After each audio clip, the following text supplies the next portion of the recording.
Assalamualaikum warahmatullahi wabarakatuh. Halo semuanya, pada video kali ini kami dari kelompok 5 Praktikum Avertebrata Air akan menjelaskan tentang bentuk pertumbuhan terumbu karang. Terumbu karang merupakan sekumpulan hewan karang yang bersimbiosis dengan tumbuhan alga.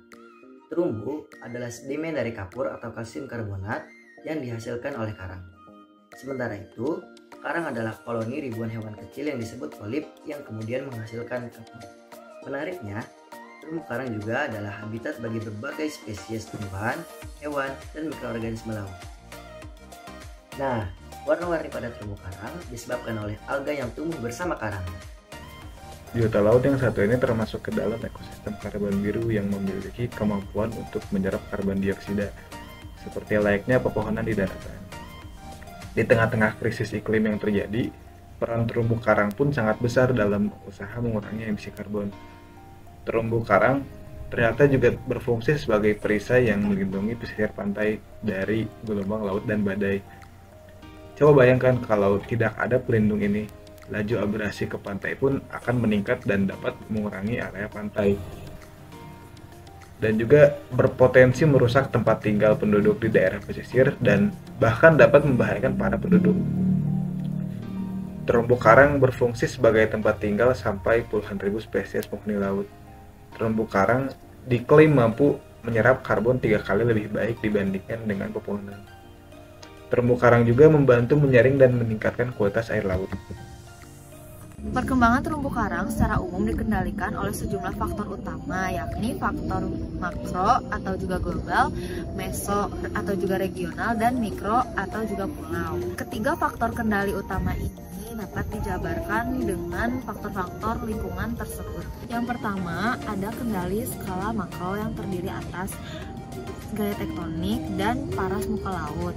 Yang kedua, ada kendali skala meso yang terdiri atas suhu, salinitas, dan energi gelombang. Dan yang terakhir, yang ketiga, ada kendali skala mikro yang terdiri dari cahaya, nutrien, sedimen, dan topografi masa lampau. Secara global, terumbu karang dibatasi oleh permukaan laut dengan suhu 20 derajat Celcius. Dan juga terumbu karang tidak bisa berkembang pada derajat 18 Celcius. Secara opsional, terumbu karang dapat berkembang pada suhu 23-25 derajat Celcius. Terumbu karang dapat hidup dan berkembang pada salinitas 3235. Umumnya, terumbu karang tidak bisa hidup pada salinitas limpasan air tawar sungai besar karena penurunan salinitas. Terumbu karang dapat berkembang pada wilayah salinitas yang tinggi, yaitu sekitar 42%. Cahaya dan kedalaman. Kedua faktor tersebut berperan penting untuk kelangsungan proses fotosintesis oleh zooxanthella yang terdapat di jaringan karang. Terumbu yang dibangun karang hermatipik dapat hidup di perairan dengan kedalaman maksimal 50-70 meter dan umumnya berkembang di kedalaman 25 meter atau kurang. Titik kompensasi untuk karang hermatipik berkembang menjadi terumbu adalah pada kedalaman dengan intensitas cahaya 15-20% dari intensitas di permukaan. Kecerahan. Faktor ini berhubungan dengan penetrasi cahaya.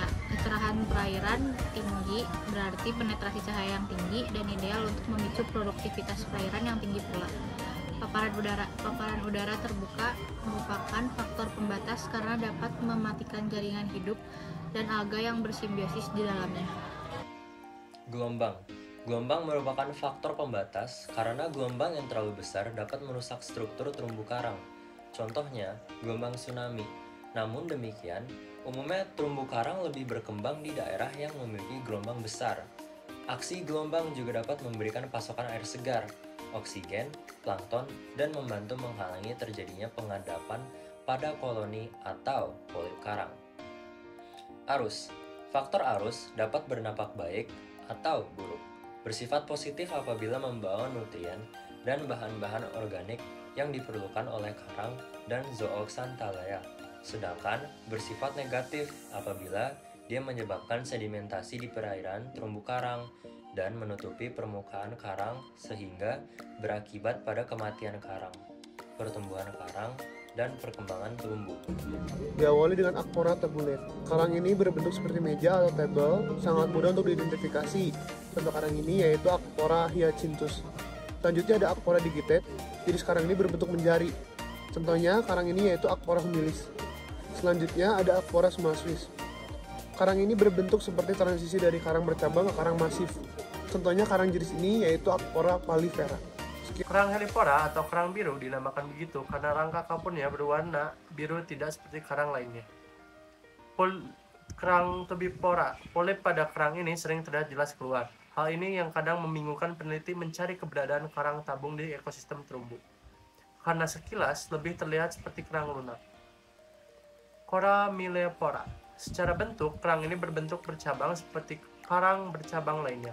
Hal yang paling membedakan adalah jika dilihat dengan seksama, karang ini memiliki bulu-bulu penyengat yang dapat menyebabkan luka bakar, sehingga dinamakanlah kerang api. Kerang ini sebenarnya bukan kerang sejati karena bukan merupakan jenis anthozoa seperti kerang lainnya. Acropora encrusting. Jenis karang ini berbentuk mengerak seperti batu. Untuk membedakannya bisa dilihat dengan jelas terdapat koralit pada setiap permukaan karang. Contoh karang encrusting ini yaitu Acropora palifera.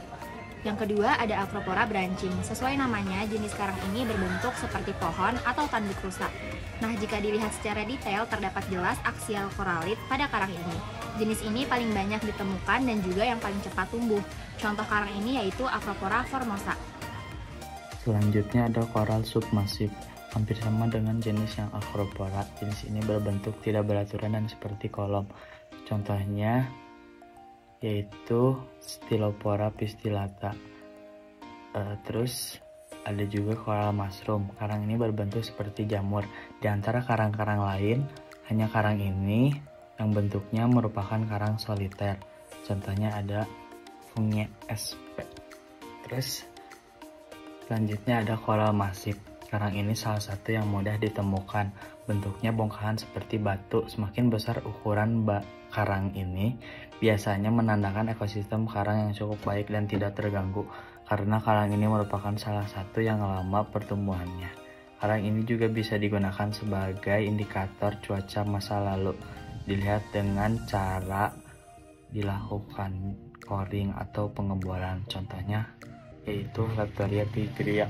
Bentuk pertumbuhan karang memiliki bentuk pertumbuhan non-acropora. Contoh dari bentuk pertumbuhan non-acropora yang pertama ada koral foliasi. Karang ini berbentuk seperti surutan kayu atau lembaran. Contoh karang ini yaitu Montiora sp. Lalu yang kedua ada koral encrusting.